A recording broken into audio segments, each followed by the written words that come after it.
Cities After is a bi-monthly podcast about the future of cities. Grounded in our daily urban struggles, it is part dystopian and part utopian. My intention is to entice your civic imagination into action, because we know that a more just and sustainable urban future is possible. This is Miguel Robles-Durán, and I dare you to imagine our cities after. COVID, global warming, gentrification, exploitation, homelessness, racism, colonialism, patriarchy, hunger, police brutality, private property, Capitalism. This podcast is made possible by Democracy at Work. This episode is part 3 of the series, Office Spaces as Homes. If you have not listened to the last 2 episodes, I encourage you to do that before playing this one. In the last podcast, I pictured a dystopian future where wage labor takes over the household as I unfolded a seemingly despairing critique of the post-COVID exploitative tendencies in hybrid work and work from home. To contrast this, I will use the space of this episode to talk about the resignification of utopia and explore radical imaginaries that could emerge from this paradigm shift in daily life of urban spaces and those of us that occupy them. In preparation for this, I concluded with the following statement. I believe office tower vacancies provide an opportunity to rethink housing arrangements towards more collective and sustainable forms of living. We can reinvent work-living environments where empty buildings become inclusive home environments, where all populations can work unified instead of separated. We must counter the invasive hybrid work approaches that corporations promote worldwide with new imaginaries and push them into policy. As I have said many times before, active imagination is the only way out. So before I attempt to present possible new imaginaries for workspaces, I must clarify what I mean when I employ the terms utopian and active imagination.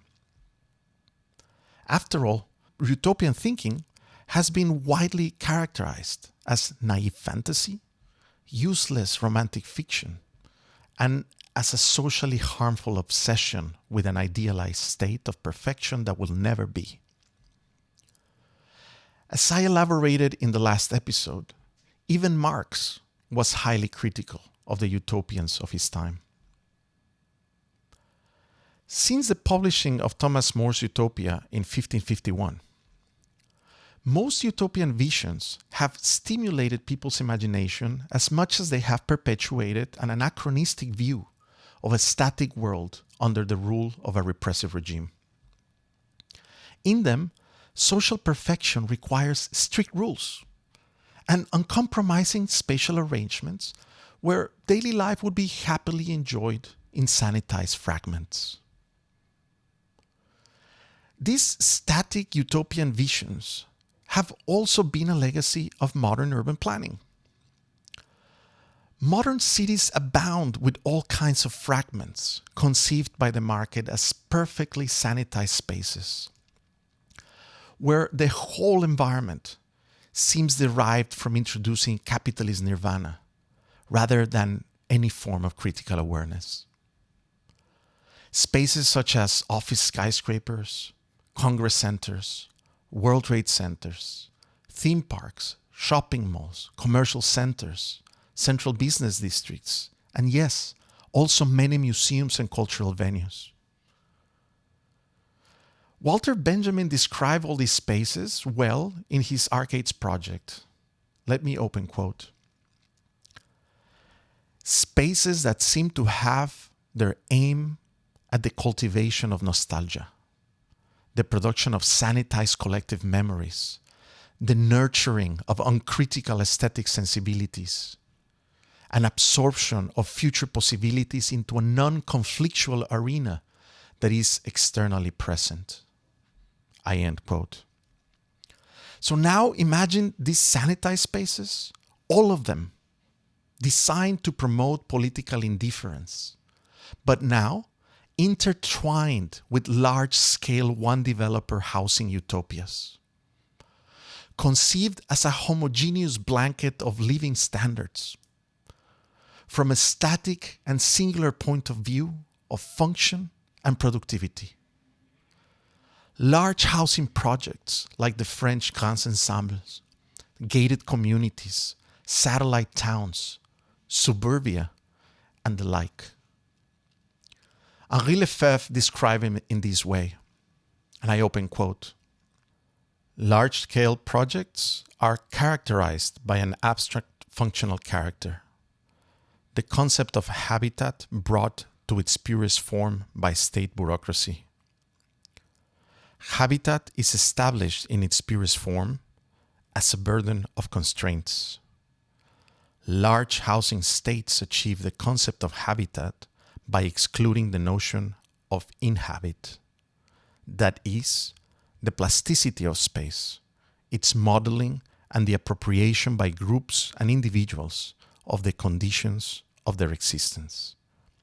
I end quote. So these capitalist utopian visions are authoritarian urban prescriptions of a fragmented and tamed way of living that set themselves against the city purely by separating, perpetuating the repressive domination of capitalist interest with a conviction to design imaginary urban environments where conflict is replaced by consumption, where humans are rendered miraculously well-behaved, where separation reigns without chance, contradiction, or dissent. Sketching the structure of an ideal environment is an action that requires, according to Émile Michel-Cioran, a certain dose of ingenuousness, but also even of stupidity. I open quote. What is most striking about these utopian urban visions is their absence of perspicacity, of psychological instinct. Their dwellers are standardized automatons, fictions, or symbols. None is real. None exceeds puppet status, an idea lost in a universe without reference points. I end quote.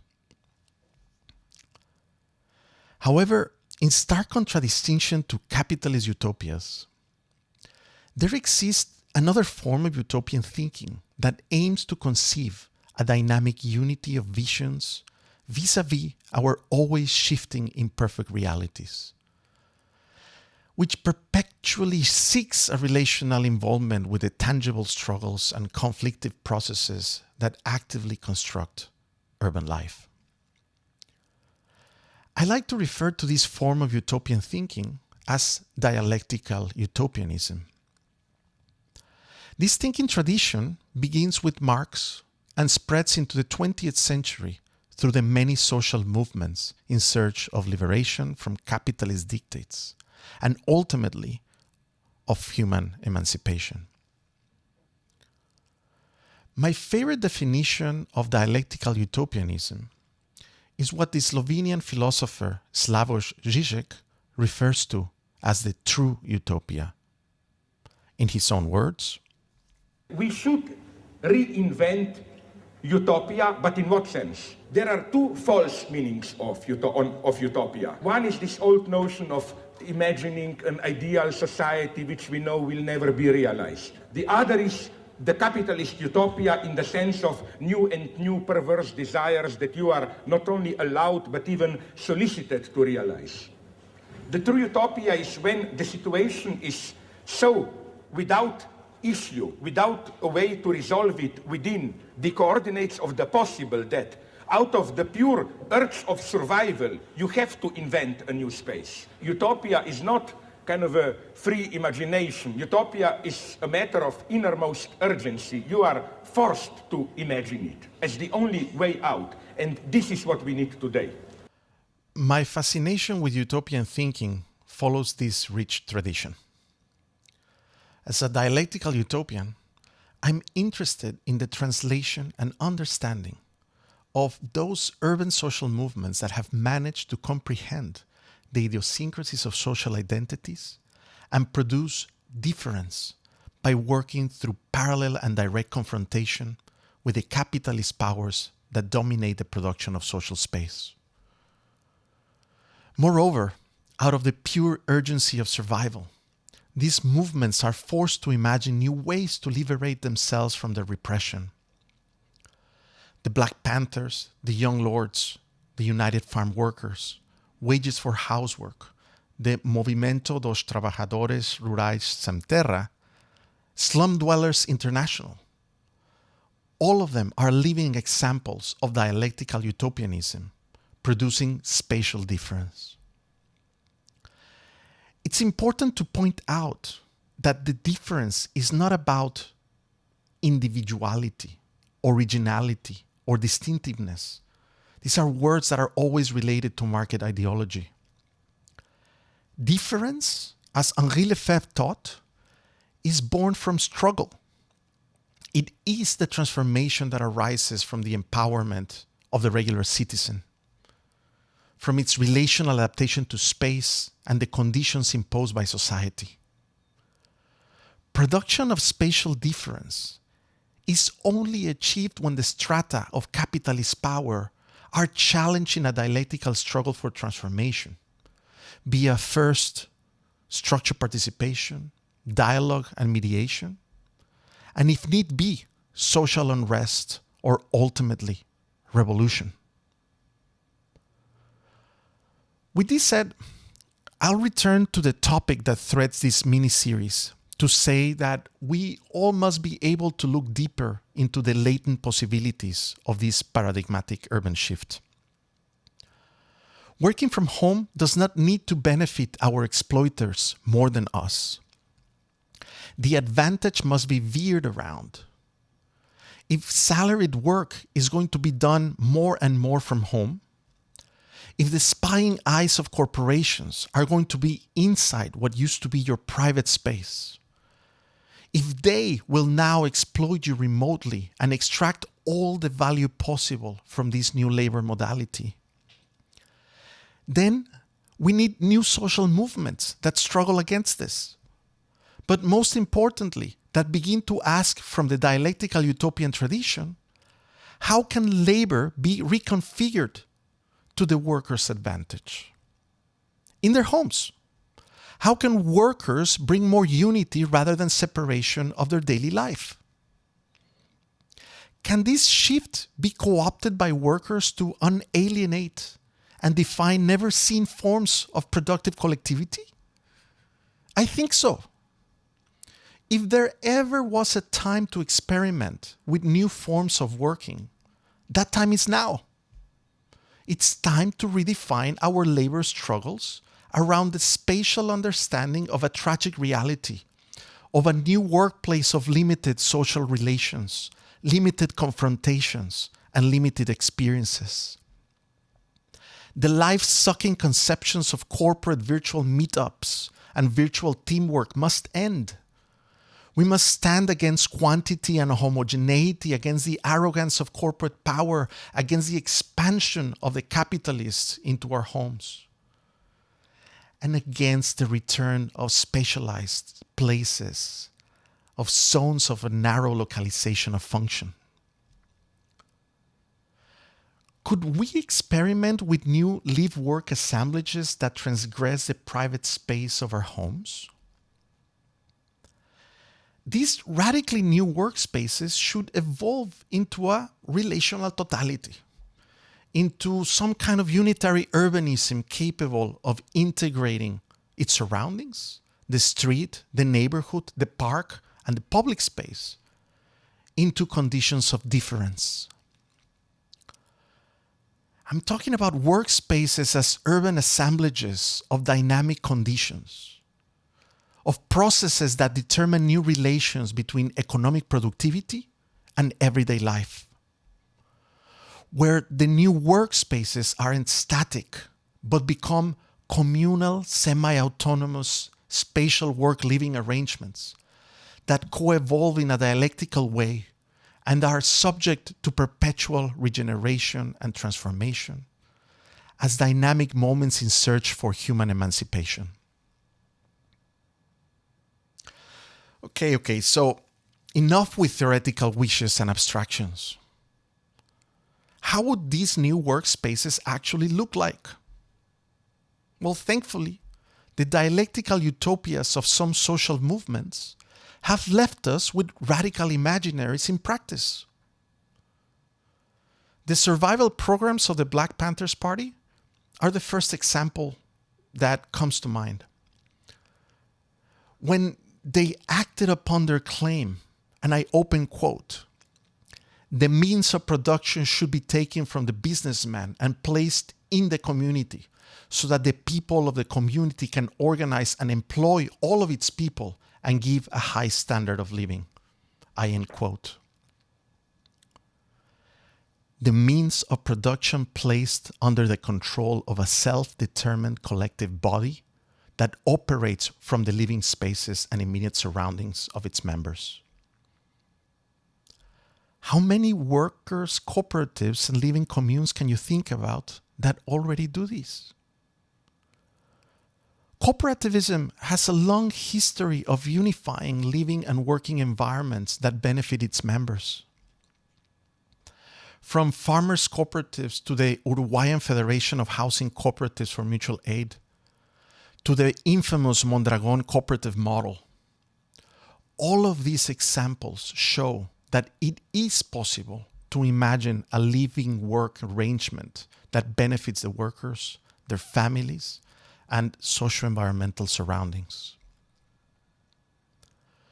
Currently, most housing is conceived as an individual space.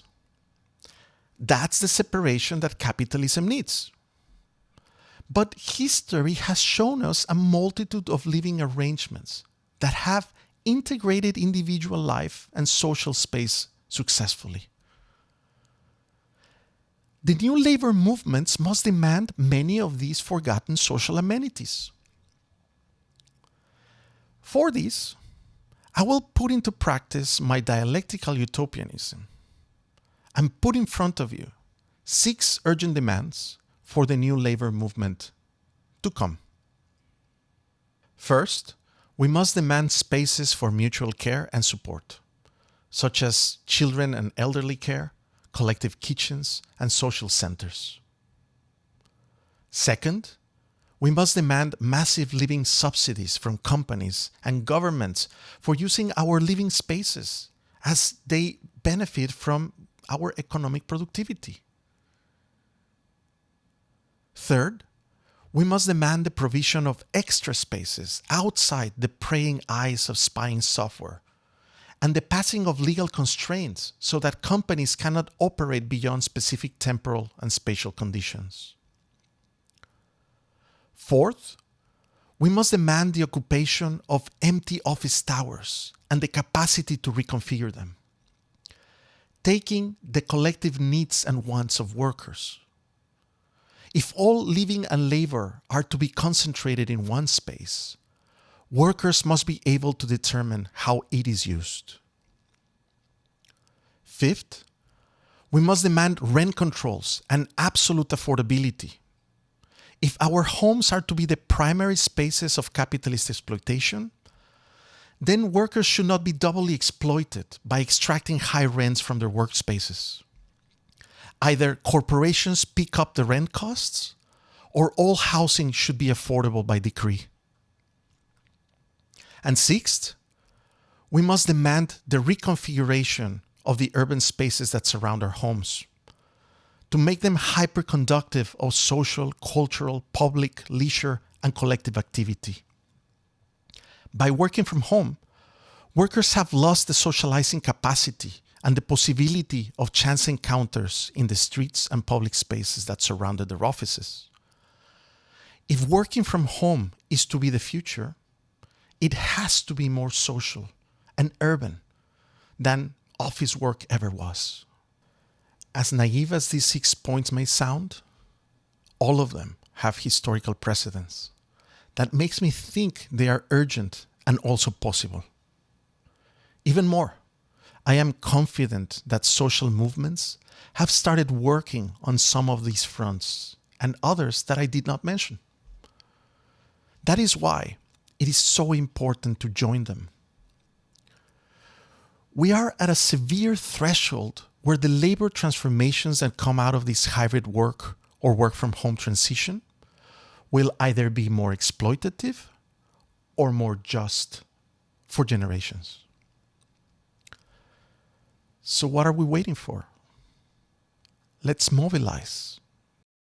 And let me ask you, what is your dialectical utopia?